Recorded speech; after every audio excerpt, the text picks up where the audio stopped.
Welcome back, everyone, to another deep dive. We are going to be tackling a pretty interesting topic today. We're going to be looking at the experiences of women who identify as Blacknpinay. So kind of a blend of, Black and Filipina heritage. Yeah. And we are really lucky because we have a fantastic source for this deep dive. It's some academic research, a dissertation that really dives into the lives of these women. Yeah. And it's really interesting Oh, shit. because, identity is something that I think we can all relate to in some way, shape, or form, but Right. the unique challenges and perceptions that these women face are, I think, it'd be eye-opening for a lot of us as we try to gain empathy and see the world through their eyes. Absolutely. And so some of the things we'll be uncovering today are, how are these women often misidentified? What's the push and pull like between their Black and Philippine identities? Right. And then, ultimately, how do they forge this powerful sense of self? Yeah, and it's really intriguing how the author of this dissertation, chose the term Black and Pinay. Yeah, the term itself feels like a statement. Right. Why do you think that is? Well, it directly challenges that tendency to force individuals into singular, like, limiting categories, And so it's sort of reclaiming that power. Yeah. Especially when we consider that Pinay itself is a reclaimed term Right. to kind of shed that colonial baggage of Filipina. Oh, interesting. So, this shift in language is really powerful. Yeah. It's a powerful move toward a more empowered identity. There's a striking anecdote in the research Yeah. where the author's about to give a presentation and someone in the audience says to her, "But you're Filipina," Right. as if, being both Black and Filipina is somehow impossible. Right. Well, this speaks to a larger issue, of misrecognition that a lot of Black and Pina women face. They're often perceived as only Black. Hmm. Their Filipina heritage is constantly questioned. Wow. It's like they have to prove their Filipinaness Yeah. while their Blackness is never doubted. Hmm. And, this constant questioning, it can take a psychological toll, Imagine the feeling of not being fully seen or understood, having to constantly justify this fundamental part of who you are. It's a stark reminder that the world doesn't always see us Right. as we see ourselves. Right. And that brings us to the dissertation's three-dimensional framework of racial identity. Yes. How does this framework play out in the lives of Black Diname women? I think a good way to think about it, Okay. you have the way you label yourself, right? Mm-hmm. Then you have how others perceive you. Yeah. And then you have the category that society places you in. Right. And those three things Don't always align. line up. Yeah. And for Black enemy women, this misalignment can be a real source of tension, They might identify as both Black and Filipina, but others only see them as Black, while society might lump them into a broader category. Like Asian. Right, like Asian or minority. And it's not just about personal identity then. It's about these external forces shaping how they're perceived Right. and categorized. And the dissertation mentions factors like, appearance, cultural knowledge, playing a role in how Black Ampany women experience Yes. both sides of their heritage. Precisely. Take, for instance, the example of the woman at the doctor's office who's questioning the author's natural hair. Right. It's these everyday microaggressions Oh, I got that it. really kind of chip away at one's sense of self. And these experiences can have a ripple effect, leading to internalized racism. Mm. The dissertation shares the experience of Dubra, Yes. an interviewee who grew up in a predominantly Asian environment Mm-hmm. and felt a disconnect from her Blackness. Dubba's story really highlights how societal perceptions of Blackness, can profoundly impact self-esteem and identity formation. Yeah. And, she felt pressured to conform to beauty standards that devalued Black features, Right. leading her to internalize negative stereotypes. But, what's really inspiring is that Debra eventually found acceptance and support within the online Black community. It's a testament to the power of representation Yeah. and positive affirmation. Mhm. Seeing yourself reflected in a positive light Absolutely. can be incredibly validating, especially when you've been surrounded by these negative messages. And this seems to tie in with the dissertation's exploration of space, time, and community. Yeah, How location and the people around you can shape your experiences absolutely. as a Black and Pine woman. The research delves into specific contexts, really showcasing how environments can impact, the formation of identity. One interviewee, for example, grew up in Stockton, California, Okay. which has this unique history of multiracial coalitions and labor organizing between Filipinos and Mexican Americans. So a place like Stockton, with its specific history and demographics, can foster a more inclusive environment. Absolutely. But what about those who didn't grow up in such an environment? Right. The research also highlights the experiences of Black and Pinay women who grew up in predominantly white areas and felt more isolated, or those who had to fight for acceptance within the Filipinox community itself. Right. So the complexities of identity, it seems, can manifest in different ways depending on the environment. That makes me think about the role of formal education in all of this. Does the dissertation address that? Yeah, it's fascinating. Formal education often lacks adequate representation of mixed race experiences. And as a result, many of these women rely on what the dissertation terms me-search. Research. Yeah, so essentially it's self-directed research. They're digging deep into their own heritage Wow. to fill in the gaps left by traditional education. So it's not just about acquiring knowledge, it's about empowerment. Exactly. These women aren't waiting for someone else to tell them who they Yeah. are. They're actively seeking understanding on their own terms. Yeah, it's taking control of your own narrative. Yeah. And that leads us to a fascinating concept that the dissertation explores. Mixed embodiment. Right. So mixed embodiment goes beyond just, identifying as mixed. It's a way of being, knowing, and navigating the world. Yeah, it's like your mixedness isn't just a label, it's woven into the very fabric of your existence. It reminds me of that quote from Mel, one of the women interviewed. She talks about cognitive flexibility, the ability to see things from multiple perspectives. There's also Ebony, who credits her upbringing for giving her the ability to see issues from all these different angles. And these women really showcase how embracing mixedness can become a source of strength Yeah. and resilience. Resilience. It grants them a more nuanced and complex understanding of the world. Yeah. I mean, think about it. In a world that often seeks to simplify and categorize, these women are embodying the beauty of multiplicity. And that's something we can all learn from. Absolutely. Seeing the world through multiple lenses, understanding that our identities are complex and fluid. It's a powerful perspective to embrace. It really is. Makes you wonder, if mixed embodiment can be such a source of strength, how can we all become more comfortable with complexity, in ourselves and others?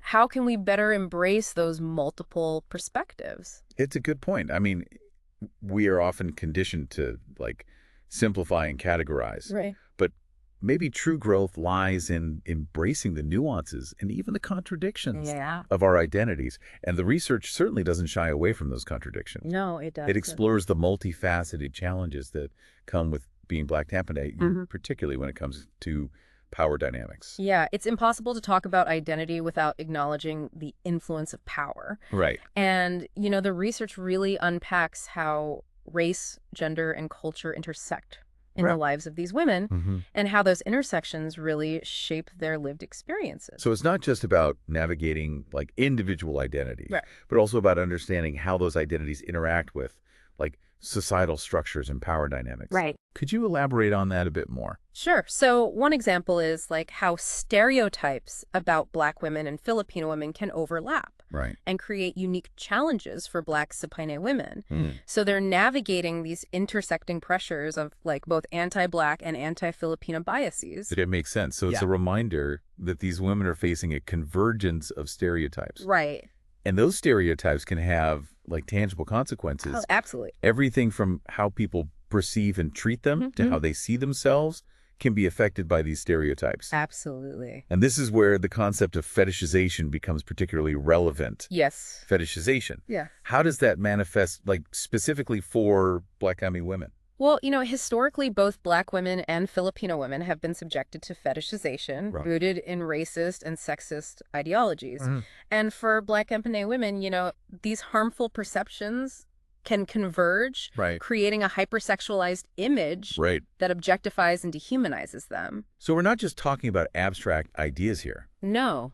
but about the historical and societal forces that Yeah, shape how people are perceived and treated. Right. It's a heavy topic, but crucial to address in the context of identity. Oh, absolutely. I mean, it's vital to understand that these forces are deeply rooted in, colonialism, racism, and sexism, and they continue to impact the lives of Black and Pinay women today. Right. But, what's important to recognize is that the dissertation doesn't solely focus on the problems. Yeah. It also highlights the resilience and agency of these women. Yes. Despite these challenges, the women interviewed for the dissertation are not passive victims. Right.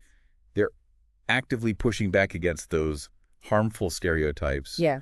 and reclaiming their narratives. Yeah. Would you talk about some of the ways they're doing that? Well, these women are actively creating their own spaces and communities, both online and offline, where they can celebrate their heritage and connect with others who share similar experiences.